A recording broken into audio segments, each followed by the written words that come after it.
ladies and gentlemen, distinguished guests, dear friends, good afternoon. First, I would like to express my sincere, warmly welcome to all of you. It's my great honor and pleasure to host this forum. I'm Wong Jinlong from Beihang University. Just now, we had a very short and great opening of GNF. And now, we are focusing on the topic on space education and space technology application programs. As we know, in recent decades, space application have been playing a more and more important role in our life. And the demands on space education are growing rapidly. Considering the achievements up to date and considerable changes and developments in the field of space applications, I think today is a good opportunity for us to review the space application education and to consider the future role of space education in the overall framework of the United Nations, and especially in the program on space applications. This forum is organized by Chinese Society of Aeronautics and Beihang University. So today's forum will be arranged as follows. First, we will invite two distinguished guests, representative of the organized committee, make a short remarks. Then we have 4 presentations. They are from USA, SGAC, EBSCO, and Beihang University. Now, let's welcome Mr. Yang Jinghua, Vice President, Secretary General, Chinese Society of Aeronautics, make an address. Let's welcome.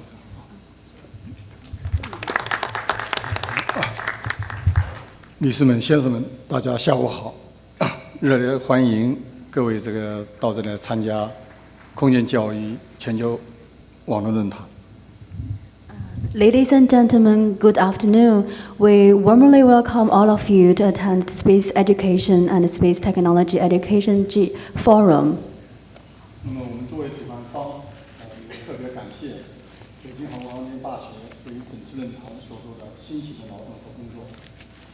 As one of the organizers of the forum, we also express our sincere gratitude to Beihang University for their efforts.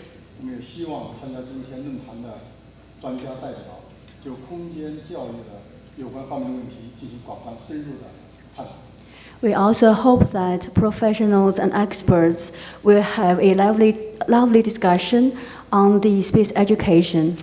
那么最后祝本次论坛取得圆满成功。 And I wish the forum a big success. Thank you. Thank you.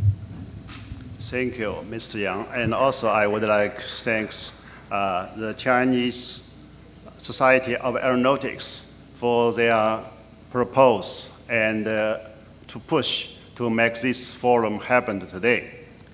And next, we would like to invite the Vice President, Beihang University, Professor Tao Zhi, to make remarks.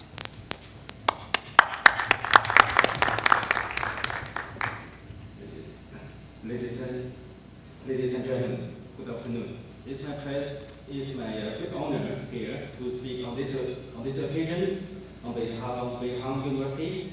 First, I would like to extend my warmest welcome to all of you.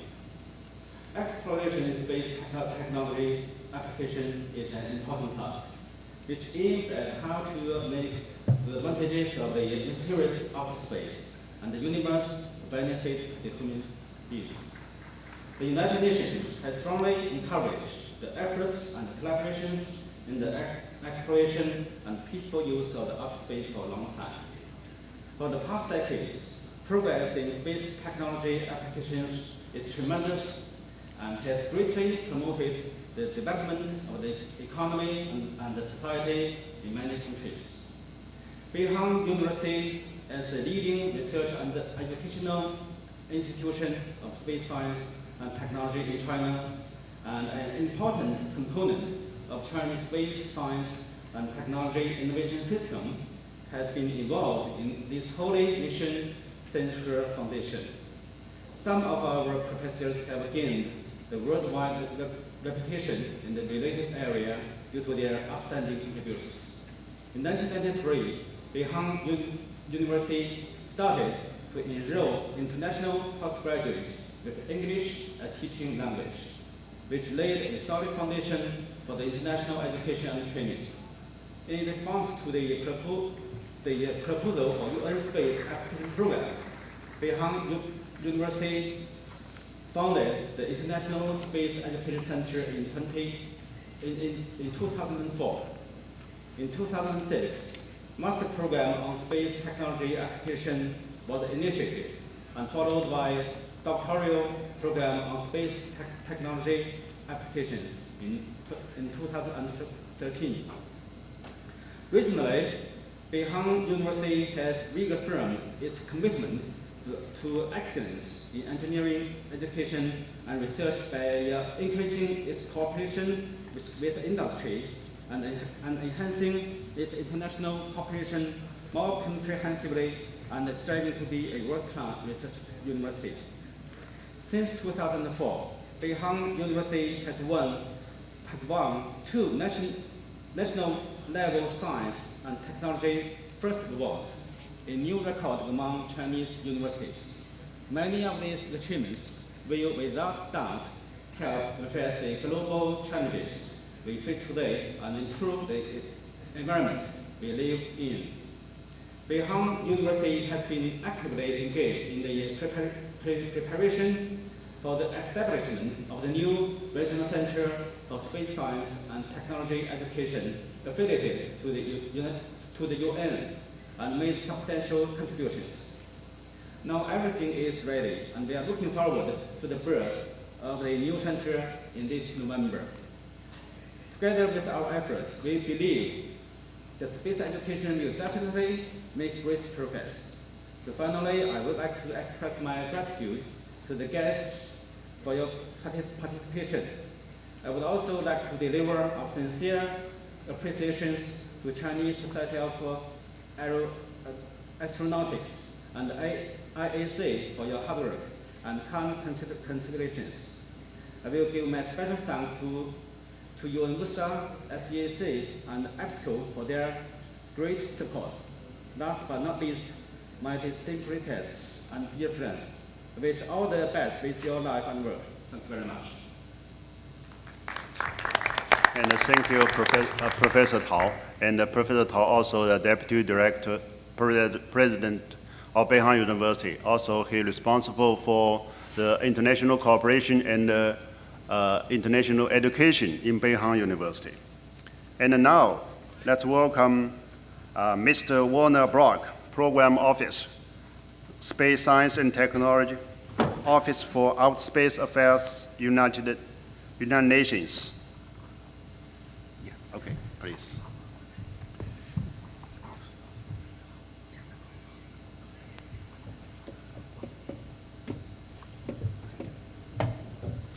So, thank you very much for this introduction. Good afternoon, everyone. First of all, I'd like to thank the organizers of this session for giving the United Nations the opportunity to talk about its work. It's not so often that we have these opportunities to talk to community outside the Committee on the Peaceful Use of Outer Space, so we are very grateful for that. My presentation in the next 20 minutes will be on space education and the role of the UN program on space applications. And what I want to talk about is to say a few words about the role of the United Nations in outer space activities. So why is the UN actually involved with space activities? Then how this leads to capacity building and space education, to the establishment of the regional centers for space science and technology education, And then also I want to talk about the education curricula and some words about the future of space education in concluding remarks. Now, when I do these presentations about the UN, I always want to go back to the basics and really talk about why is it that the UN is actually involved with space activities, because that's not so obvious. But it all goes back, of course, to the beginning of the space age, and that was 4th October 1957 when Sputnik 1 was launched. And that event raised a number of questions. For example, how can we assure that space benefits can be shared among all humankind? I mean, you must imagine this was at the time of the Cold War. There were the two superpowers, and only they had the capability, the capacity to actually launch rockets and satellites. And it was already known in the, let's say, in the beginning of the 20th century that space activities could have many benefits for humankind. So already in the 1920s, people were thinking about satellite communications, about putting cameras on satellites. And finally, in 1957, this became a real possibility. But how can we assure that all countries can share in that? Even, for example, developing countries, you know, would the gap between industrialized nations and developing nations widen even more? Or would there be a mechanism how these benefits could be shared with all countries? The second big question was, how can we prevent an arms race in outer space? This was the time of the Cold War, as I mentioned, and the superpowers were confronting each other on the land, on the sea, under the sea, in the air, and it was only obvious that this kind of confrontation would be extended into outer space, and how could we stop that kind of scenario? And the first big question was, what are really the rules for the conduct of outer space activities? You know, is it okay to launch a satellite and to fly over another country's territory and maybe take pictures of it? There were no rules for that, and it was clear that such rules needed to be established. Luckily, the superpowers and all the nations within the United Nations agreed very soon that international law and also the purposes and principles of the UN should also apply to activities in outer space. And as you know, in the United Nations, everything happens through UN General Assembly resolutions, and so it was at the 13th session of the General Assembly that this General Assembly Resolution 1348 was passed. This was in 1958. And the General Assembly Resolution said that outer space should be used for peaceful purposes only, so that was established very early on. And at the same time, the General Assembly Resolution established a special committee of the General Assembly that was to deal with international cooperation in outer space. And this committee, it's actually one of the largest committees of the General Assembly. It's known as the Committee on the Peaceful Use of Outer Space. In 1958, it was only an ad hoc committee established for 1 year. But already 1 year later, there was a second General Assembly resolution which reaffirmed the role of this committee and established it as a permanent body and tasked it, for example, with considering international cooperation in outer space activities and also with studying the legal issues arising from the exploration of outer space. Now, this committee is still with us today. We started out with 18 member states. In the meantime, we have grown to 76 member states. Every year we have 1 or 2 additional new member states. And it's not only states, it's also various international governmental and non-governmental organizations that are participating as so-called permanent observers in the work of the committee. Already in 1961, the committee established 2 subcommittees because the work was so wide. So today we have a scientific and technical subcommittee and also a legal subcommittee. Subcommittees and committees meet for approximately 2 weeks each in Vienna. So we have the scientific and technical subcommittee usually meeting during February of each year, the legal subcommittee in March, April, and then the main committee in June. And finally, the committee then sends a report to the 4th committee, which is a separate committee of the General Assembly. This is when space matters are being discussed with all members of the United Nations in the General Assembly itself, and that usually happens in October, November each year.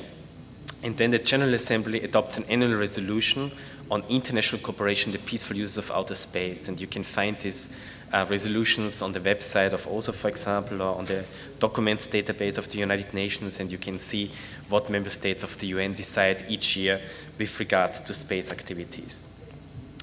Now, to support the work of the committee, member states said that actually there needs to be support from the UN Secretariat, and so already in the late 1950s, a small expert unit was created in the UN Secretariat to service the COPOS meetings.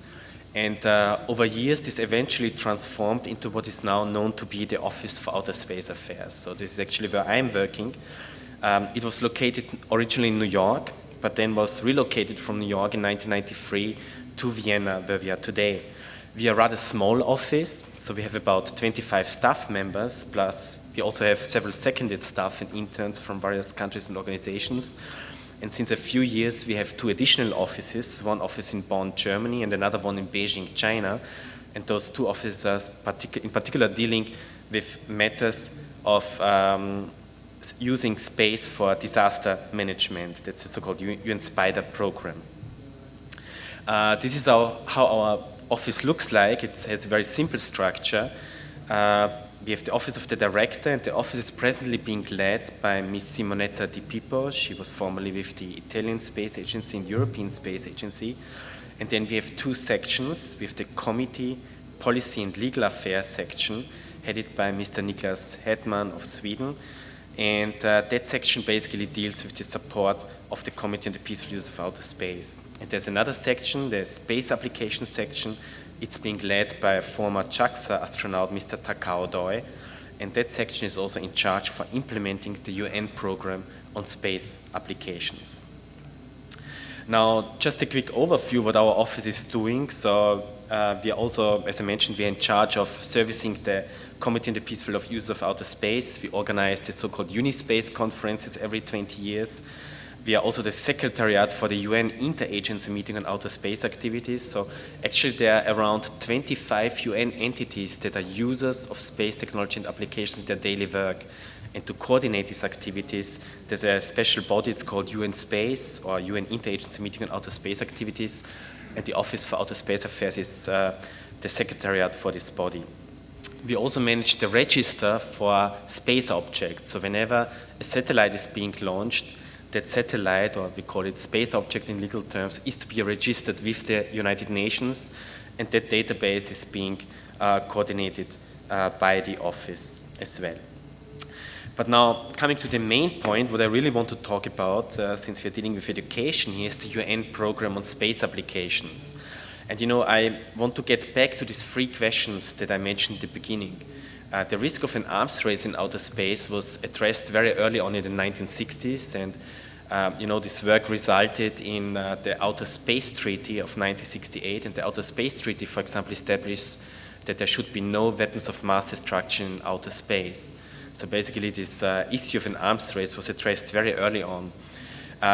And the Outer Space Treaties, of course, also addressed the issue of what should be the rules for activities in outer space. So actually we have 5 treaties today.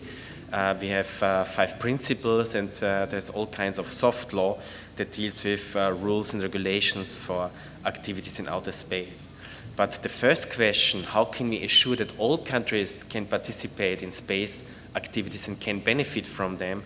This was to be addressed by this special program on space applications, which was established in response to a recommendation of the first Unispace conference, which was held in 1968. And they said there should be a special program within the UN to deal with this matter, and this is what became the UN program on space applications. It became operational in 1971, is implemented by the Office for Outer Space Affairs, and a special post was created, the post of the UN expert on space applications, which is being held by Mr. Takao Doi right now to advise the committee about matters related to capacity building in outer space activities.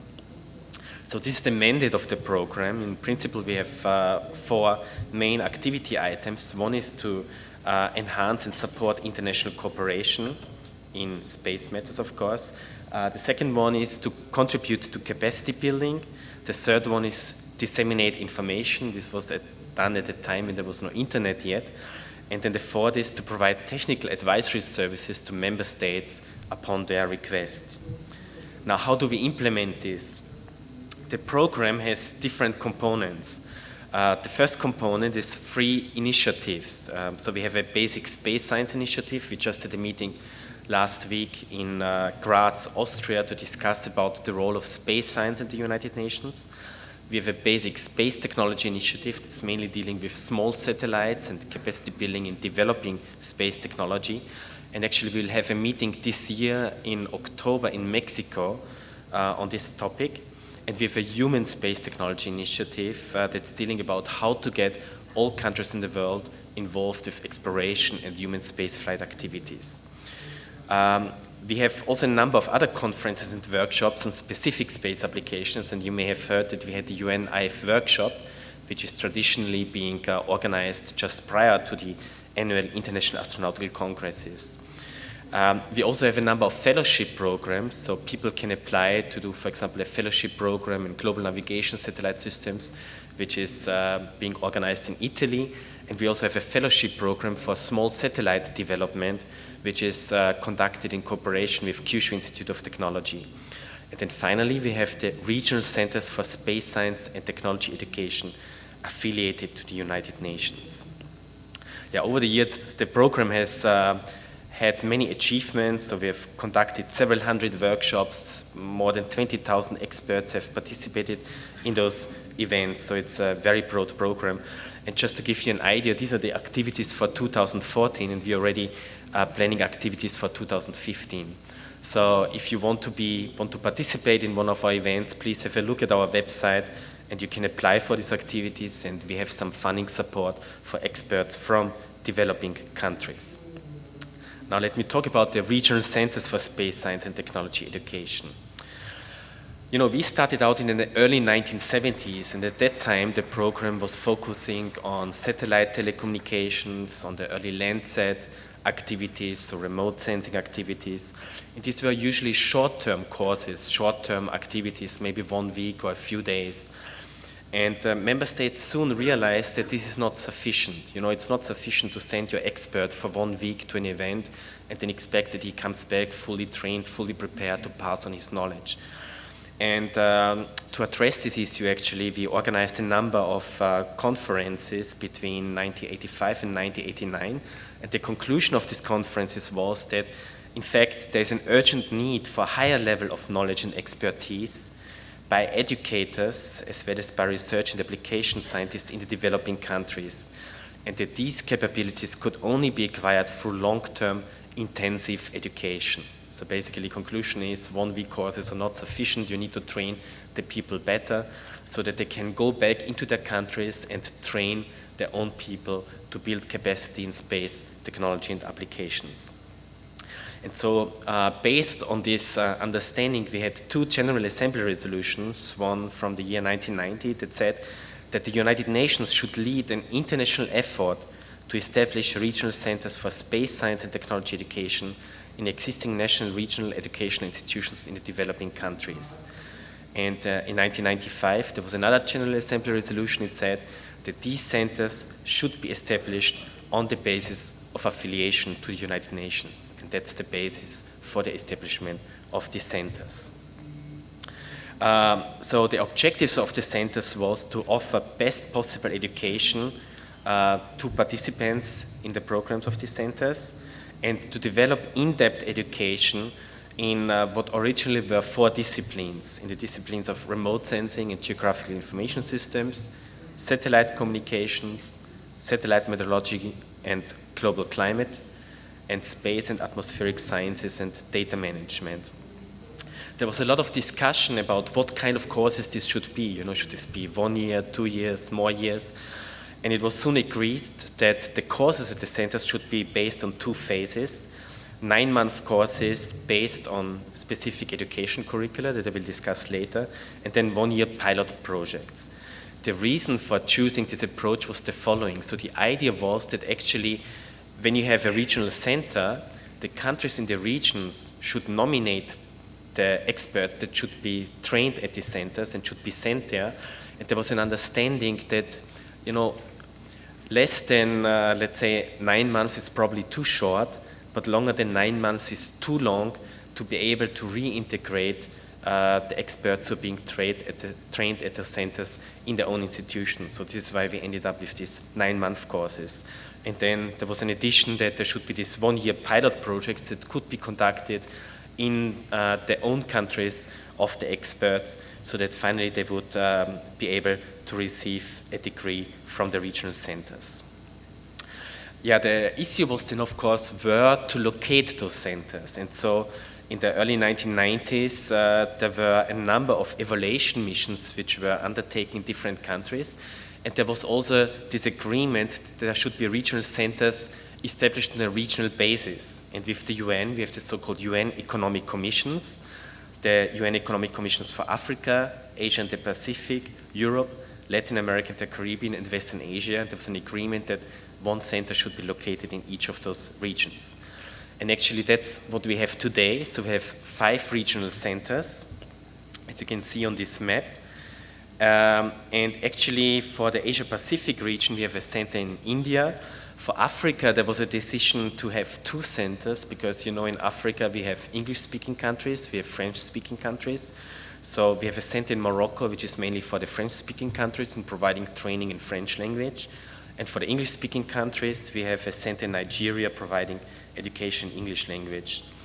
For Latin America and the Caribbean, a decision was to establish one center with 2 campuses. So we have a center with campuses in Mexico and Brazil. And in 2012, we established the latest center for the Western Asia region, which may provide education also in Arabic language, which is an official UN language. And that center is located in Jordan. And actually the centers are reporting on an annual basis to the Committee on the Peaceful Use of Outer Space.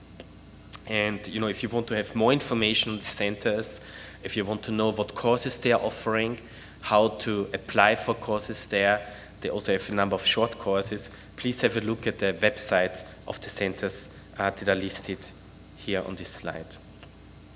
Now, I'm also very pleased to announce, and it was already mentioned before, that we will have a 6th center very soon, and that center will be located at Behang University. And this started out or came to a conclusion in 2013 when the government of China proposed to establish such a regional center for space science and technology education to be hosted by Behang University. The scientific and technical subcommittee then decided that we should have an evaluation mission to see if Behang University is really capable to host such a center, and we had this evaluation mission last year, 28 to 30 September. And the evaluation mission concluded, in fact, that Behang University was perfectly apt to act as the 6th regional center for space science and technology education. And understand that the center will officially be established in November this year. So we are very happy about this. Now let me talk about education curricula. You know, once we had the center, or actually also when we were in the process of setting up the centers, one issue is how do you assure the quality of education? You know, you have a center in India, you have one in Africa, others in Mexico, Brazil, but how do you assure that they teach the same things and that students graduating from those centers have a certain minimum standard of education? And of course the answer to that was there should be education curricula. So we started out also in the 1990s to together with the educational community to establish such educational curricula over many years. And we have now basic educational curricula for the 4 main courses that are being taught at the regional centers. There are also some new education curricula for courses that are just starting up at the centers. For example, a year ago we finalized the education curriculum on global navigation satellite systems. And we also have an education curriculum on space law. And I want to mention these education curriculums are really very interesting. They are not only of interest to the regional centers themselves, but also to universities all over the world. So for example, if you're with a university and you want to start a course on space law, for example, you can really take this education curriculum and use it for your own purposes. And just to give you an example, in Vienna, for example, in Austria, my home country, we started courses on space law, and we use this education curriculum also to teach our students there. And finally, we are also working on an education curriculum on space technology. This will be discussed at our BSTI meeting to be held in October in Mexico. So if you're interested in contributing to that, you're very much welcome. And my colleague, Ms. Chisato Kobayashi, is working on this topic. A few words about future of space education. You know, why is space education so important today? We heard a lot about the importance of space and that the world needs space. And that's, of course, the reason why we need space education. You know, Jeffrey Sachs, he's a special envoy of the United Nations dealing with a lot of issues. And he basically said, I think in the beginning of the year at some conference in Europe, that, you know, humankind actually, we have reached planetary boundaries. It's known human pressures on the finite Earth systems are at a tipping point, and we know about all the problems with sustainability. But he also says there is a positive outlook here. The technology to address this near catastrophe is now within our reach. And for me, space technology is clearly one of those technologies that we will need to assure the long-term sustainability of humankind, long-term survivability of humankind also. So there's a continuing need to build capacity in space science, technology and its applications. And of course, it requires education and training opportunities. And it requires such opportunities in all countries of the world, independent of the economic and social development. And this is where I see the role of the regional centers for space science and technology education. There are some challenges, of course. Space education itself is changing. You know, education opportunities worldwide are on a rise. For example, 20 years ago, a student from a developing country, it probably would have been difficult to go to Europe or to the US or to China to study, to leave his or her own country and go somewhere else. Today, this is possible. We have this globalization, we have workforce mobility. Education technology is changing, of course, with the internet. We have this massive open online courses. It's actually maybe no longer necessary to leave your institution or your country to get the education you need.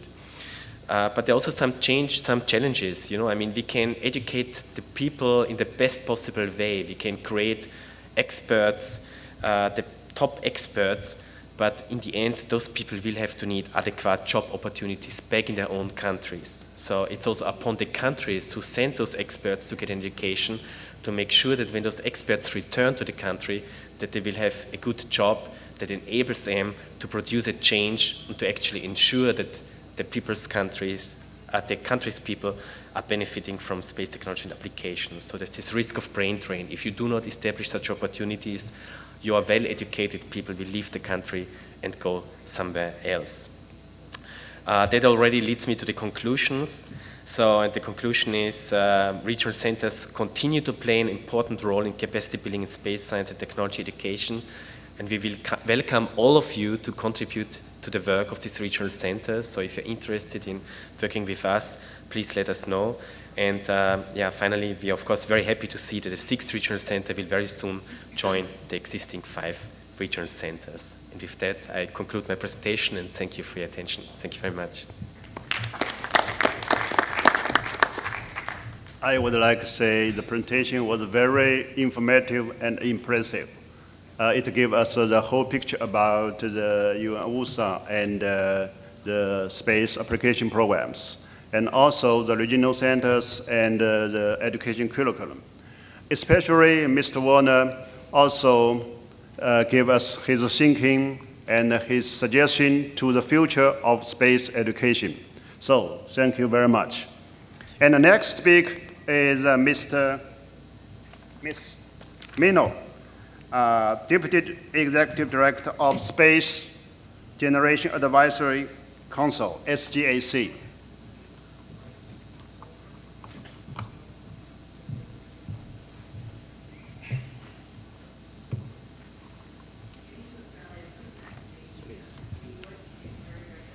Good afternoon, everyone. I just want to take this opportunity to firstly thank the Chinese Society of Astronautics and Beihang University for putting together the Global Networking Panel and inviting me to give you an overview of the Space Generation Advisory Council, or SGAC.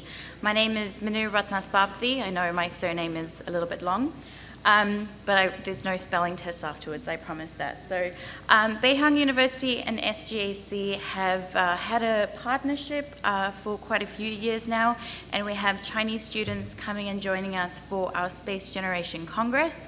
That's in association with the IAC, and they were nice enough to also host us for SGC 2013, in Beijing, China. So my presentation today will give you an overview of what we do and also how you can get involved in our organization. So I think Werner actually stole slide number 1 because I have the same Sputnik picture. But the space generation concept really comes from an idea by Bob Richards, Peter Diamantes, and Todd Hawley. They were invited to Unispace 3 and decided to come up with a concept to really push the next generation to have their voice heard on pertinent topics. So as Werner said, after 1957, after the Sputnik was launched, we now live in a very different world. So children growing up today really, the thought of space is natural, really. So and many people have talked about today, we heard Dr. Feuerbacher talk about it, as well as Administrator Bolden, about how we really need to expose the voice of the next generation. So just to give you a background of where SGAC originated from, it was an idea conceived at Unispace 3. And there were about 160 students and young professionals that were invited to contribute their thoughts and ideas of exactly where we should go with this idea. I know the next bullet point is quite lengthy, but I really want to pick out one of the recommendations, just a few words. So young people from all over the world really combining and having their say, so including women especially, as well as young people from developing nations. So SGAC is a non-for-profit organization that represents students and young professionals between the ages of 18 and 35, and really gives them a platform to have their voice heard on an international arena. So everything from technical presentations to space policy, and all of these discussions and recommendations are then presented to the United Nations, and we partner with agencies, industry, as well as academia. So as I mentioned before, it was founded from an idea in 1999 from Unispace 3, and SGAC is proud to have permanent observer status at UN COPIUS since 2001, and is also a permanent member of UN Economic and Social Council since 2003. We have our headquarters in Vienna, Austria, and I'm glad to say that in January I'll be taking over as the executive director of SGAC. But really what I would like to highlight is the international platform that we're on. We have more than 4,000 members from over 100 countries. So the purpose of SGAC, as I mentioned, is really to give the youth and young professionals a platform to get their voice heard. We have a passion for making a difference in the space sector and really a commitment for action. There's a few things that we do during the year, which I'll explain a little bit later. We also really act as a bridge, so young professionals in the space industry as well as can learn so much from the oldies, or dinosaurs as they like to call themselves, top professionals, and many of whom are here today. So just a brief description of the structure. We have our executive office, which is the appointed office, an advisory and honorary board as well. And we have an executive council. So we have about 60 members that support us within the office, everything from treasurer to PR and comms team, project groups, that sort of thing. We also have regional coordinators, so each of our regions, Africa, Asia Pacific, North America, South America, etc., are represented, and these are 12 positions, so two representatives per region. And we also have national points of contact, so each country is represented by 1 or 2 national points of contact. So I want to talk about what SGAC actually does during the year. So we host 2 conferences, the first being the Space Generation Congress, or SGC, that is affiliated with the IAC. It happens 3 days before the IAC, so we had our conference on Thursday, Friday, and Saturday before this last week, I should say. And I'm very proud to say that this year we were sold out. So we had 135 delegates discussing 5 different topics. And again, all those recommendations and those discussions will flow into the UN and COPUS document. We also have the Space Generation Fusion Forum in association with the National Space Symposium that's held in April in Colorado Springs. So aside from these 2 conferences, we also have year-round projects, and I'll describe that a little bit more in detail. But these year-round projects really give the members an opportunity to have their voice heard in the topics that they are interested in or they have experience in. So everything from space law to exploration, near-Earth objects, space safety and sustainability. There's about 8 working groups at the moment, and again, these outputs flow into IAC papers and publications. I think we have this year maybe about 30 presentations and posters at IAC from SGAC members. We also, as I said, report back to the United Nations Committee on the Peaceful Uses of Outer Space, UN COPUS, as well, and these are from the recommendations from both our conferences. We are also associated with quite a few space events from around the world, such as Satellite 2014 and Satellite 2015, that'll take place in March in DC next year. As well as the Young Professionals in Europe workshop, the IAA study groups, and other European space expos. I'm also very proud to say that this year we will be initiating the first ever Asia-Pacific Space Generation workshop that will take place in Japan, and we're very excited to have the Asia-Pacific region involved. What I'm also very excited to say, and we sat in the office and did our maths for a little bit, and realized that over the past 5 years, SGAC has given out more than 200 scholarships to our members to attend our conferences as well as go to other conferences. So these are the project groups that I was talking about. As I said, there's 8. We're very proud to say that the Space Exploration Group will be starting very soon, and so their logo is still to be announced. But as I said before, this really allows members to have their say in different pertinent topics such as small satellites, policy and law, etc. So I want to talk about the Space Generation Congress. This is our biggest annual event of the year, and as I said before, it was sold out. We're very, very lucky to have our gala dinner at the Ontario Space Centre on Saturday night, and we had 260 people, again sold out. We're very proud of that. It is held annually in conjunction with the IAC, and we allow our delegates to go from the SGC to then attend the IAC as well. And we have 135 delegates this year and 5 working groups. So the delegates work together on these projects and they write up recommendations that then go into a report. And I will be presenting that at UN COPUS in February.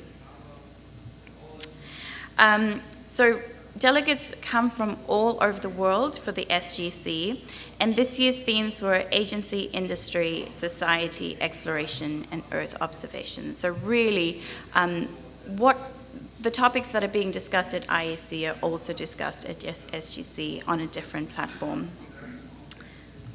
So, as I said, so the Space Generation Fusion Forum is our second event. We've held it 3 times before, I think it is, and in conjunction with the National Space Symposium. So that works slightly differently from the SGC. We have 50 delegates with 4 or 5 different panel sessions, and so these delegates are invited to speak again on different topics, and the audience gets to interact and exchange ideas with them. Those panels are then moderated by top international space sector leaders, so everybody from NASA Administrator Bolden to the Canadian Space Agency. We're hoping to invite someone from Beihang University for next year if they would very much agree to that. And again, these outputs are then reported to the UN. So we have different ways of working with the United Nations. We are part of the UN Action Team 14 on near-Earth objects. And really, we produce space policy papers and advice to recommend. So really getting the voice of the next generation out there on a scale. SGAC informs the UN COPUS as well as UN Office of Outer Space Affairs on activities and ideas that we run all through the year. I did have a video, but I might present that to the end. So I just want to give you an overview of the upcoming events. Again, if you're going to be attending that, please let me know so I can tell you a little bit more about how you can get involved. So in November, we'll be associating with the Reinventing Space Conference with ISU and UK SEDS, and Satellite 2015 in March next year, where we'll be hosting a speed networking forum. We'll also be presenting at UN COPUS in 2015. Again, those recommendations are coming from the 3-day Space Generation Congress that just happened. From listening to the final presentations on Saturday, I was extremely impressed. We had 30 delegates on each working group, and the recommendations they came up with were exceptional. So stay tuned, there's definitely more to come. So what are the benefits of being an SGAC member? Well, you get to be involved on a global scale. Come to SGCs, have a chat with the next generation of people and peers that are like-minded like you, as well as really interact with the top space leaders on really pertinent topics in a broader setting. So you get to voice your opinions and have your say heard, really. You also get access to scholarships and opportunities by our partnering organizations and really develop your leadership skills. I started with SGAC as a volunteer 6 years ago, and once you go, you're hooked. And so here I am speaking to you all 6 years later. And what are the benefits to our partners? So I know there's a lot of industry organizations and agencies here. Well, you get exposure to the next generation of space leaders and really exposure to the brightest minds in the space industry. You also get the opportunity to determine the topics that we discuss, so either at SGC or the Fusion Forum, as well as during our project groups, our annual project groups, and have access to these full reports and discussions that you can then take to your organization or your companies and really see, so this is what the next generation is talking about. How can we improve what we're doing? So become a part of the Space Generation. I can definitely attest to it being a fantastic organization. It's recognized by the United Nations, and really it's fantastic, I should say. So become a member. You can register yourself on the SGAC webpage, as well as subscribe to our SGC talk list, so you're constantly updated with information, scholarship opportunities, and if you're part of an organization or a company, you then have access to all of our members as well, so it's really public. So get in touch with your point of contact, your national point of contact, or your regional coordinators if you'd like to be part of it, or I'll be here afterwards. Definitely come and see me. And be part of our conferences and our project groups. We definitely look forward to hearing your opinions. So with that, I'd like to thank you very much for the opportunity to speak to you. I'd encourage you to visit our website. We're also on all social media. So thank you.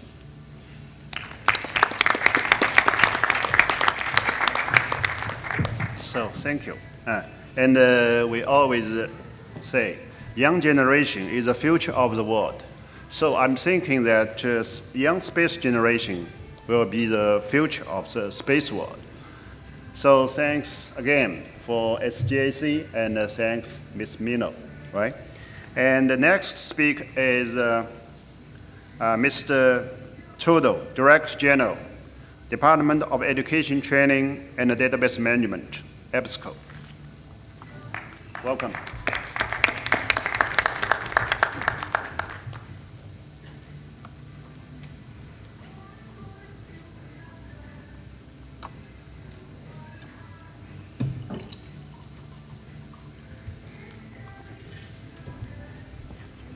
Thank you. Good afternoon, everybody. So it's the honor and privilege to me to be here to present on APSCO education and training activities. So first of all, I also would like to express my thanks to Chinese Institute of Astronautics and Beihang University for inviting us for this forum. So maybe some of you maybe don't know much about APSCO, so I would like to start a little bit background information about the APSCO. So back in 1992, there was held a workshop on multilateral cooperation in space technology and application in Beijing. So during that workshop, some countries initiated to form up some permanent mechanism for the cooperation in Asia-Pacific region. So after long discussion and long efforts in 2005, that 8 countries signed the convention for APSCO: Bangladesh, China, Indonesia, Iran, Mongolia, Pakistan, Peru, and Thailand. And 2006, Turkey signed for the APSCO convention in Beijing. So today, APSCO has totally 9 signatory countries. In 2008, in December, APSCO inauguration ceremony was held in Beijing, and APSCO has formally established it. So now we are 5 years in since they came into existence. APSCO was certified by UN as a multilateral international organization in 2009, and host country agreement was signed between APSCO and Chinese government on July in 2009 in Beijing. So this is the headquarters building of APSCO in Beijing. This is the current structure of the APSCO. So top body is the APSCO Council, which consists of ministerial level delegates from member states, and then under the council, the secretariat is there. So a secretariat is led by Secretary General and Deputy Secretary General, and then we do have the 4 departments. So one of department is the Department of Education, Training, and Database Management. So for time being, that Secretary General of the APSCO is from Turkey, Mr. Jalal Onur, and Deputy Secretary General is from China, Dr. Li, and all the 4 department DGs are from the member states. So education training is one of the basic activities of the APSCO. According to the subparagraph D of Article 7 of the APSCO Convention, conducting education and training activities concerning space science and technology and their application is the one of basic activities of APSCO. So that's why we do have a department for education and training and database management.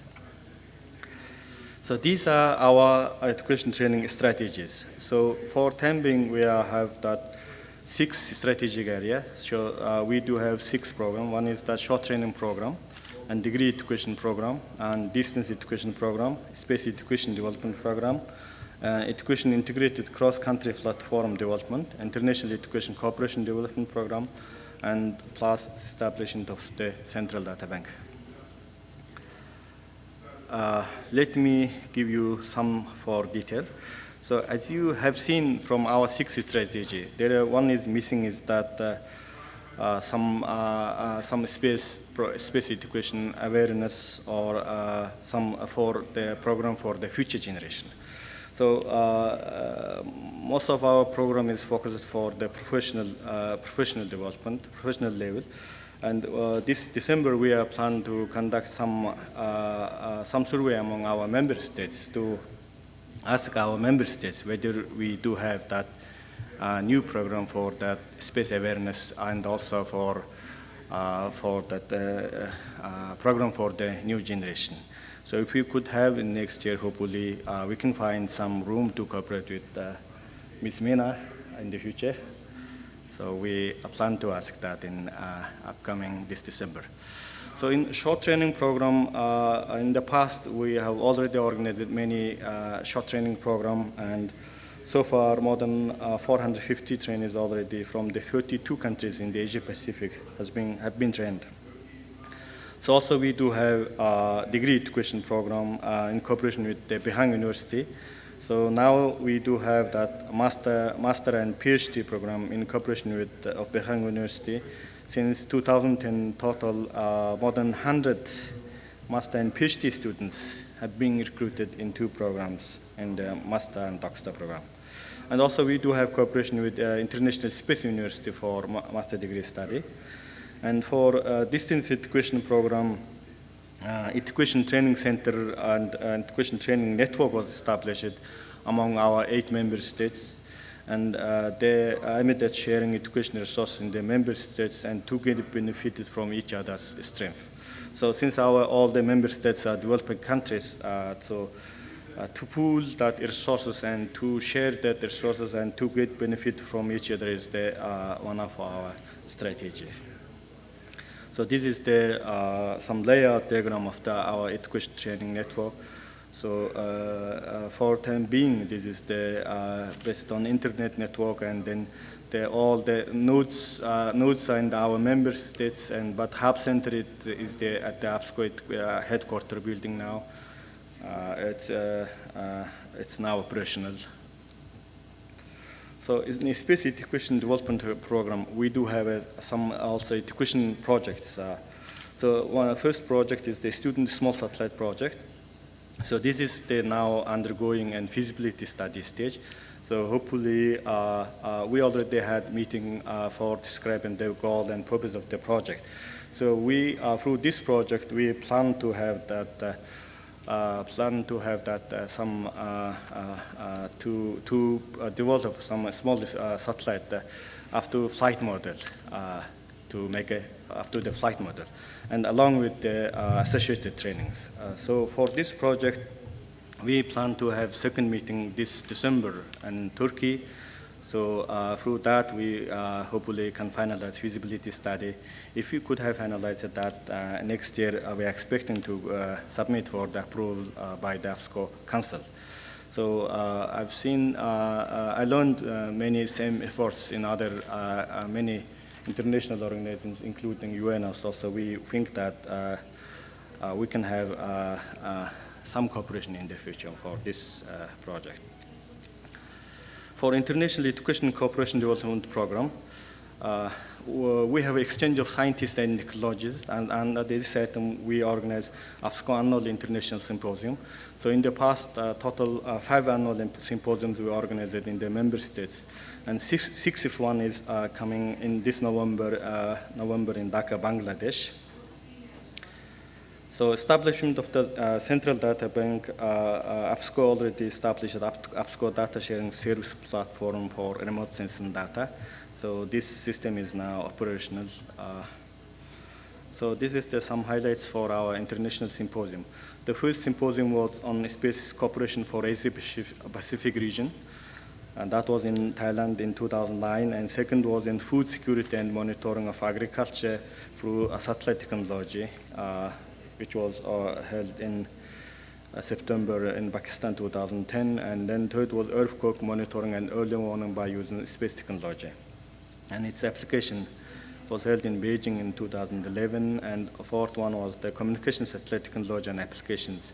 That was in Indonesia. And 51 was satellite remote sensing and geographic information system development in Asia Pacific region, was held in 2013 in Turkey. So 61 will be in this November in Dhaka, Bangladesh, and topic is that global navigation satellite system technology and its applications. So that's the very brief information on our APSCO efforts for education and training. So thank you all for your attention.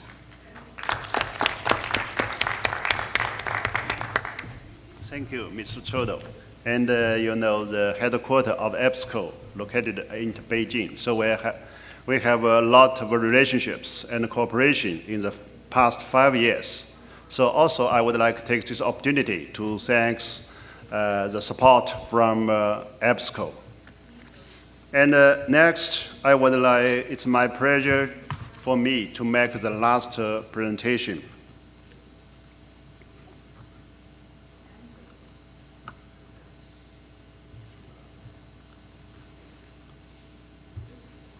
on behalf of Professor Tao Zhi, the director of our new regional center. My topic will focus on the international space education, opportunities and challenges. The presentation will be divided into 3 parts. First, I will start with its background. So we know that human beings are born with imagination and curiosity. So when I was a child, I always heard a story about the 1,000-mile eyes. It means that people can see each other 1,000 miles away. And the long ears, it means that along air, we can hear the distant sound. So now, we found that the ancient myths become true in our real life by means of satellite communication. And another example, we know that in ancient, people explored the earth by standing on the land. Here, I will give the 3 scenarios. They on the ground. They sit at the beach, seaside, and also use a telescope to think about what's the shape of the earth and how is the big of the earth. So many years passed, thousands and millions passed, they are thinking and explore the earth. So we also can say in Chinese, say 古人坐地观天. And now we know that we can explore Earth from the sky. Also, I would like to give the 3 scenarios. One scenarios, we can sit in the hot balloons to watch down to the Earth. And also, we can take the plane to explore Earth. And now, we can use the satellite to explore Earth. So, the way we explore the Earth is totally changed. So we also can say in Chinese, 我们登天查地. And the UN also recommended the space technology applications include the remote sensing and GIS, satellite communication, GNSS, and small satellite space law, and etc. And also, I think we can use the keyword word and the apples to express the directions of our interest application fields. And the history of the space application programs, just now, and also I think Mr. Warner mentioned, it can be traced back in 1960s. And in 1995, the first UN-affiliated regional center on space science and technology education established in India. And this is the map of the current regional centers. And also we notice that the ISU,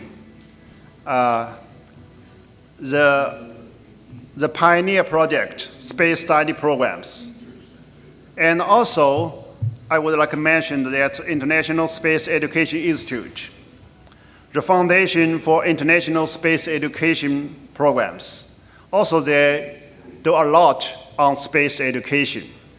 And also, I noticed that in this IAC meeting, meeting of human space technology pilot projects with developing countries will be organized at 10 to 12 on October 1st in this meeting. And I also noticed that the chair of this meeting, Professor Zhuang, also here. And for the action from China side, just mentioned that EBSCO established in 2008, and the UN Spy the Beijing office established in 2010. And the SGH 2013 also was held at our university. So this also from the action from Asian Pacific areas. And also, I think introduce the international programs at Beihang University. And you know the Beihang University was the first aerospace university in China and established in 1952 and has been engaged in international space education with the support of CNSA since 2000. And now the university has 28 schools and more than 25,000 students and 1,500 international students. And our university located in Beijing. And this is the remote sensing map of the campus. And also for the international education, I don't want to say too much about our work. This time we also bring a brochure to record all our work achievements in the past 10 years for your reference. And this is the facility, especially for the space technology application education, remote sensing, data receiving and ground stations, and remote sensing and GNSS labs. And also we have Beidou Exhibition Hall located in our Aerospace Museum. And also we established GNSS smart classrooms. It can be provide the whole process to support the teaching activities, include antenna, signal process, signal analysis, and applications. And we are the first aerospace university. So we are very strong in aerospace and astronautics. So we have many aerospace-related disciplines. So here I just list the regular degree programs for international students. We have more than 400 graduate in the aerospace-related fields. And the training programs, up to now, we have more than 800 participants join our training programs in aerospace-related fields. And especially I would like to mention that we specially designed the master programs on space technology applications. So in 2004, our university was authorized by Chinese Ministry of Education and develop a new programs. We namely master programs on space technology applications by introducing the education curriculum of Centers for Space Science Technology Education, published by the UN-USA. And up to now, 32 participants have been granted of the master degrees. The major include the remote sensing and GIS, satellite communication, and GNSS. And in 2013, we started the doctoral programs on space science and applications. We named it DOSTA. So these programs also, we have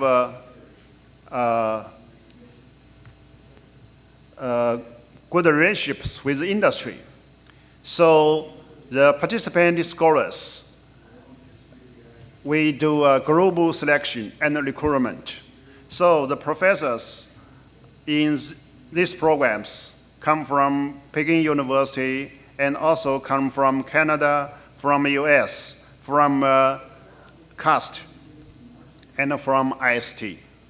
So worldwide selection and recruitment.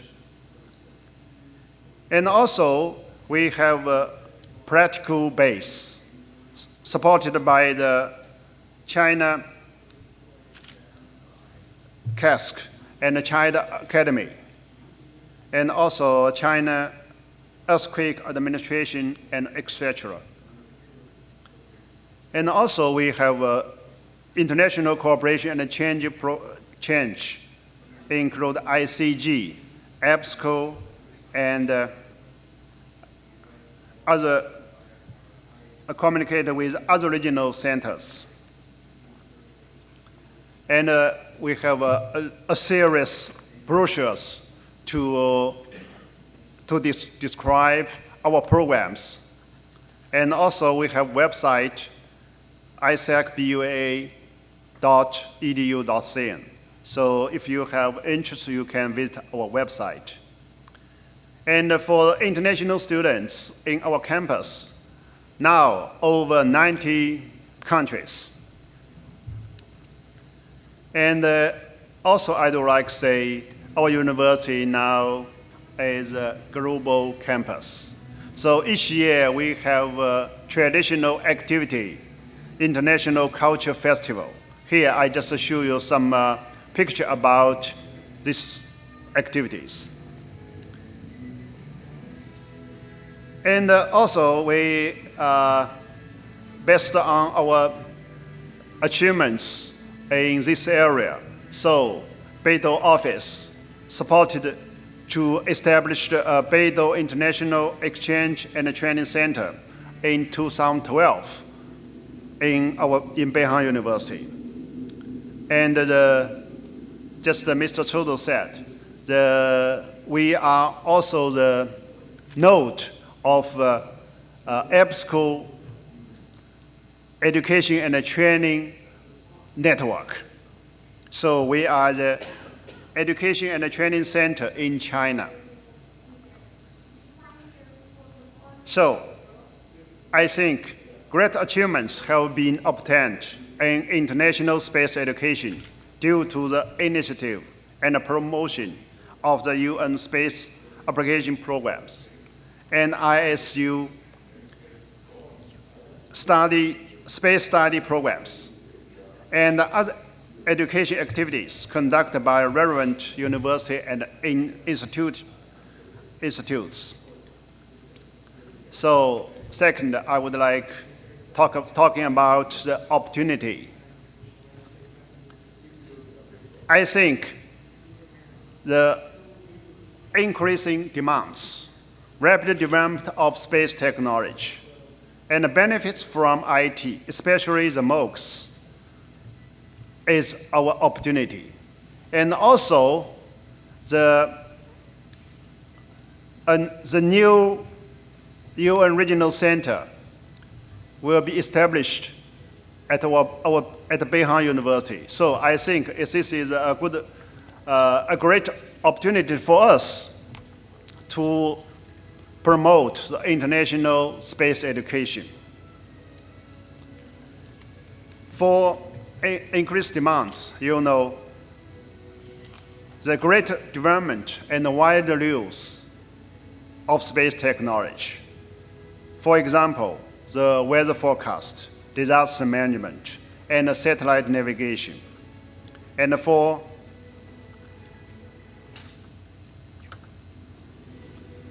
the rapid development of space technology. For example, a series of events show the remarkable achievements in space technology in China. So you know the Shenzhou spaceship, the Chang'e lunar exploration, and the Beidou navigation satellite. And also we are thinking that this education is one of the most important components in space innovation systems and benefits from IT. So the MOOC is a massive online open courses it has brought a new revolution in education. So I just would like to discuss the difference with the MOOC and e-learning and distance learning we already have heard. So we know that e-learning initiated in 1999, and the Open Education Resources Initiative in 2002. So, and the spokes, and the MOOCs, what is the MOOCs? So MOOCs also can be regarded as education research lab. So the mission of the MOOC will be the student-centered. And through the big data analysis, we can get faster feedback. And also, we can promote the more target reforms. And the technology we used include the streaming, Web 2.0, and cloud computing storage, and Internet 2. So the contents of methods include the micro courses, knowledge points, and flipped classroom.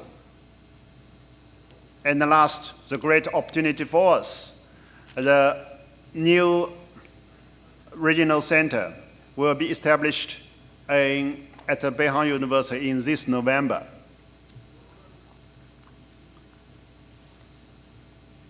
And lastly, the third part, I would like discussing the challenge we are facing. So we know that the great inventions in our history include the Chinese four biggest innovations, include the paper making, the gun-powered, the movable type, so many years ago. So 100 years ago, we have steam engine, industry pipelines. And we also know that the aeroplane invented in 1903, and the computer invented in 1945. And the man-made satellite was first launched in 1957, and the internet invented in 1990s. So we have a lot of innovation, but we also know that the mankind has never stopped exploration to the outer space. So now we already know that the Earth is moving around the sun, and the moon is moving around the Earth. But we know that the challenge is still there. So first, we know that what we have unknown to the space are much more than we have already known. The second, so besides our achievement we discussed by the USA, EBSCO, and SGC, but we also know that the international space education still can't satisfy the increased demands of people's understanding to the space. And also the third, we also found that the lack of talents of space science, technology, and applications, especially in developing countries. And the fourth, how to consolidate existing achievements to achieve sustainable development. The fourth, how to further promote the growth of scale and improve the education quality by using the new ICT technologies. The sixth, expand cooperation and integrate quality education resources. So I think today, I think is a good start. We put related organizing together to share each other, to connect it. I think it's is a good start for our next work. So here, I would like to show you some of our work on the online courseware. So this is the global navigation satellite systems. So we develop a courseware how to help people to understand how the global navigation systems. So this is Beidou systems. It shows the constellation and its orbit. And this is the GPS. And this, we put the 4 global navigation satellites together to compare. And this is for the MEO orbit to compare. So also, I think I also can give you a demo to show you. So I just, this is the web-based online courseware. So you know that this is a Beidou satellite constellation. So we can label its orbit. And also we know it's the radius. And also we can use this. So this way it's more visualized, more easy to understand the Beidou, how the Beidou constellations. And for also we have a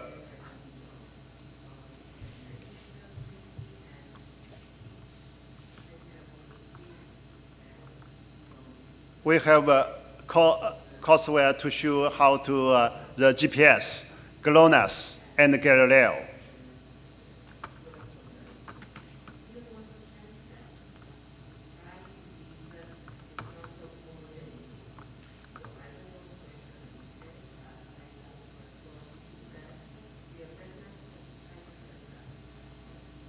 And lastly, I would like to introduce the degree programs in the new regional center in next year. So we will have master programs on GNSS, and master programs on remote sensing and GIS, and master programs on space law. This program is still in preparation, and the doctoral programs on space technology applications. And if you have interest, you can visit our website and also can connect with us. And the center will offer 1 Chinese government scholarship for applicants recommended by each member states to join our master program and doctoral programs in the first 3 years. Up to now, the regional center have already signed 6 member states. And also we welcome more member states to join our center. So finally, concluding, we would like to say we will continue to contribute ourselves to the international space education and work with UNWUSA, EPSCO, and SGSE, and existing UN regional centers, and all members of the new regional centers, and worldwide experts and partners. And we would like to develop more online courses in space education field in different levels. For example, primary school, middle school, and university levels. So once again, I would like to say thank you very much, and thanks for your attention. So this is all the 4 presentation. And so I would like to have your comments and questions from our participants. So any question and comments to the presentation and to the topic? And feel free just to speak. Yes, please. I'd like to mention in the presentation, what is the time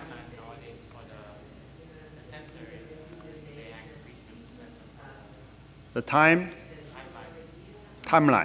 Yeah, just mentioned by our president, and formally we will establish in 17 October this year.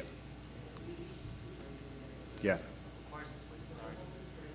And I think the course already started. Yeah. Yeah, please, Professor Chang. Yeah.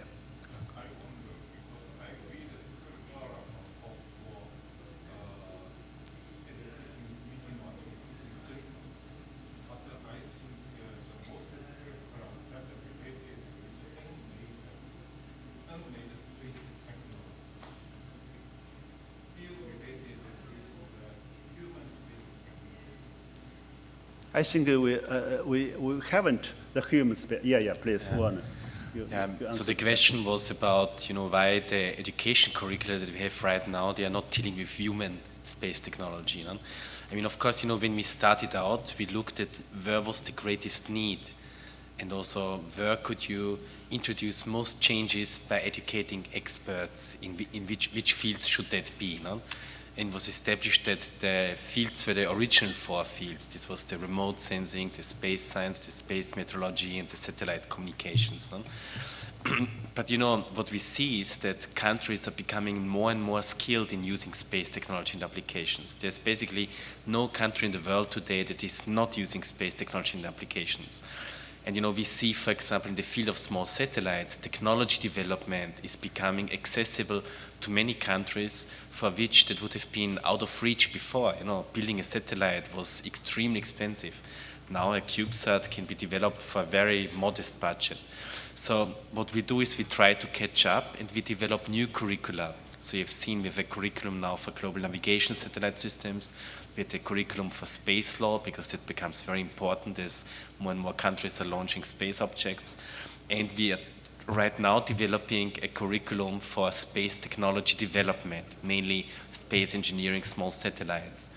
So, there's not a curriculum yet, you're completely correct, for exploration or human space flight activities, not because the number of countries that are capable to get involved with this is still relatively small, but we are working on that, and the desire is, of course, to get more and more countries also involved with human exploration.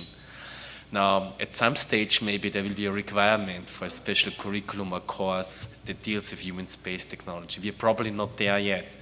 But if there's interest in a sufficient number in enough countries for such a curriculum, certainly in the near future we could start developing such a curriculum in the near and the long-term future.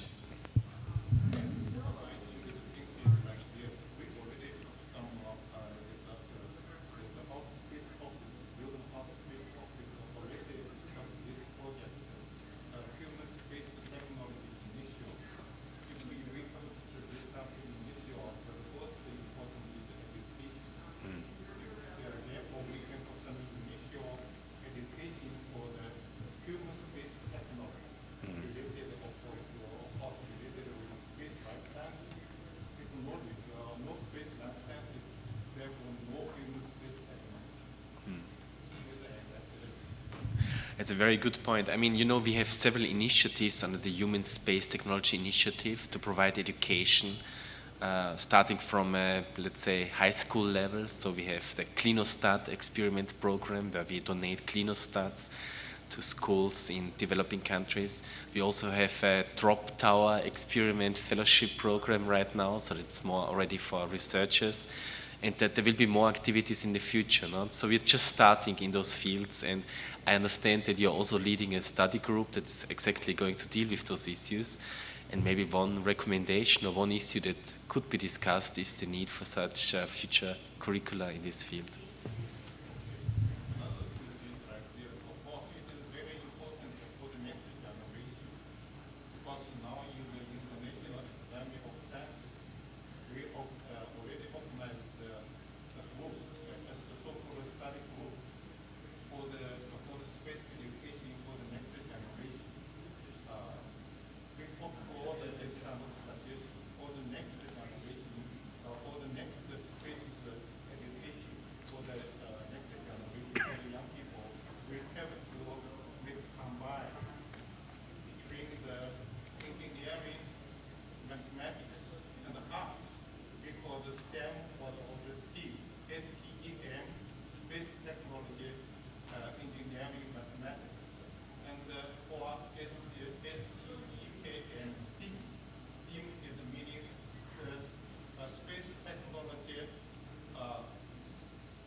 then what is your comment? Because we already set up this kind of study group to make this kind of investigation. What kind of education we can give for the next generation of the space? Because for the future space scientists, we hope for this kind of suggestion, make the mathematics, engineering, and art together for the next generation. We already set up this kind of study group. Yeah. Group here already began to work. We can hope we can some collaboration, discussing, exchange some idea with all of the Afterwards, right? Yeah. Yeah. I think I should say thank Professor Zhang for your suggestions. And also I would like thanks for your contribution to human space initiative. And I think we can discuss later afterward.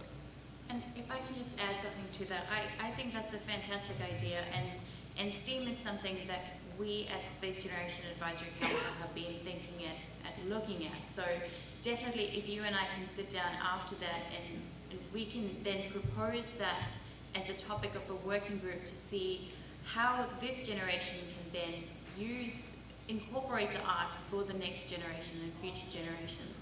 Because we have a lot of people who aren't necessarily in the technology or science field coming up to us saying, how can I be a part of the space industry? And as Charles Bolden, I think, mentioned, there's room for everybody in the space industry. We need artists to design logos. We need accountants to do our taxes. So that's definitely something we can talk about.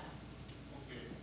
Another thing I want to comment on, because we have international academy of astronaut, another study group of the group already knows. So for the human space technology pilot project for developing countries, I am chair for this study group. As the pilot study, pilot project for the developing countries for the human space technology, the education is very important. Definitely, education is the part of the pilot project. Therefore, we have to consider this kind of thing. Another thing is what kind of technology or some technology drives with the human space technology we can use to promote the sustainable development of economy in developing countries. Of course, we can make this collaboration with the APSCO. EBSCO. Yeah. Space EBSCO. Corporation. Yeah.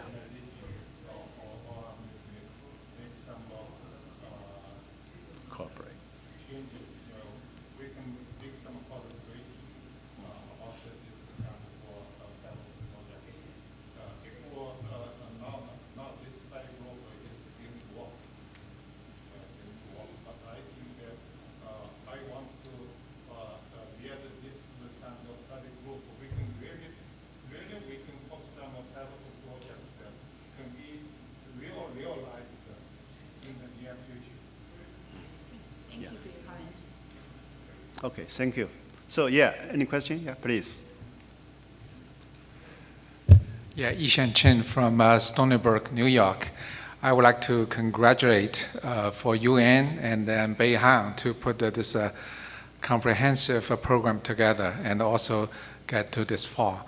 And as an educator, I think we know the education relate to what's the student body, and also from the professor-teacher point of view, and how to deliver most advanced knowledge to them.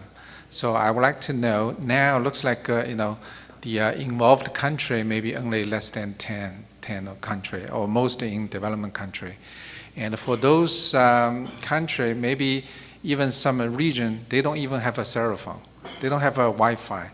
So what kind of the education would most fit those country or those students?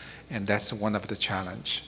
And the other things that we know a lot of universities, including the development country, they deliver most advanced course and relate to space technology, space exploration, space life science, and how to integrate those professors into the program probably also can deliver most advanced knowledge to the student. So I'd like to hear what your vision or what your plan, maybe also UN's commitment for how long, and then the to networking and then expand the program to the more and more country involved, and more students involved, and more professorship involved. Yeah, thank you. Thank you very much for this question. Well, maybe I should go back to the purpose of the regional centers. The purpose of the regional centers was really to provide education to people who are already in their field, basically, who are already experts, and to train them so that they can go back into their own country and then pass on that education.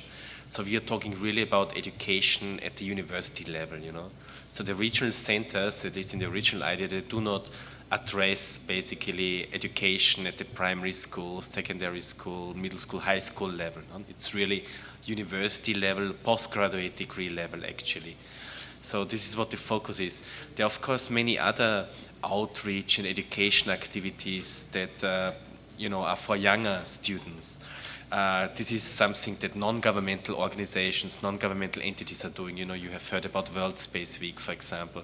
In the past, UNESCO was involved in those activities. So this is a separate entity, separate issues. So the Office for Outer Space Affairs, we are basically dealing with education from the university level upwards.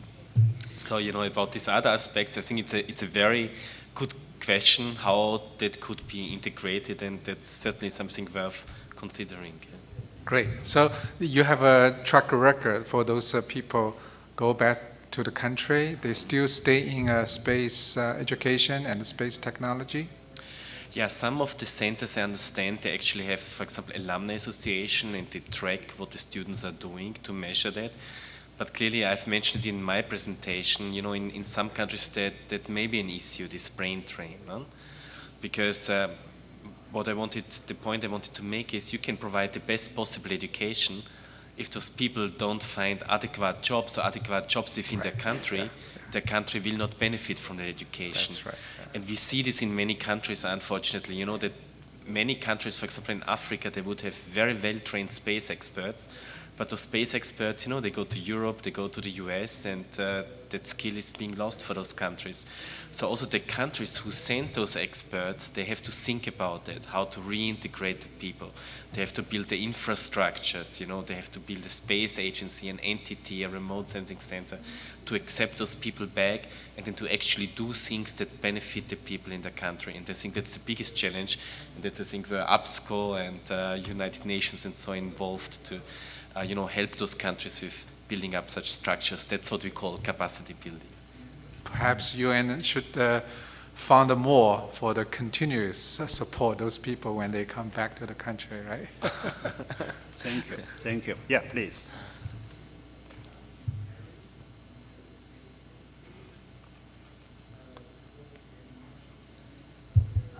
Yes, my name is Bill Jones. I'm with Executive Intelligence Review.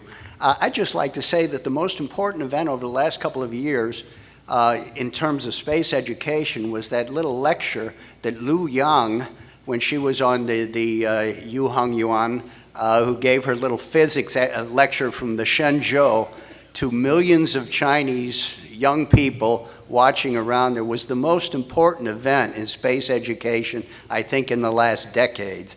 And we actually had a proposal that the appropriate entities, maybe the UN, should take a measure to have such a lecture for the world. Because if you didn't have CCTV or watch CCTV 9, you didn't see it. And it was the most amazing thing in the world. And that's what's very exciting. The fact of human space exploration, as Chris Hadfield said today, this is what gets people excited.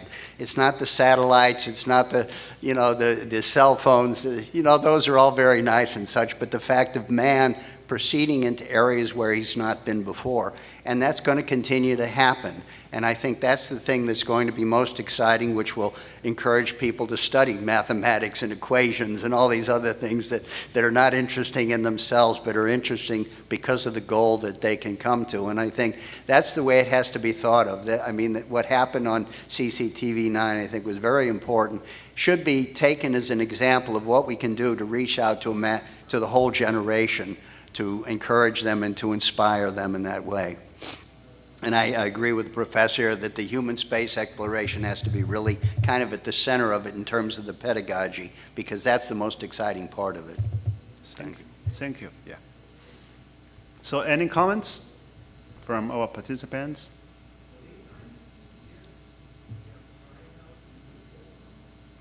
So if no, I would like to say once again, and thanks all for your participation and for your listening.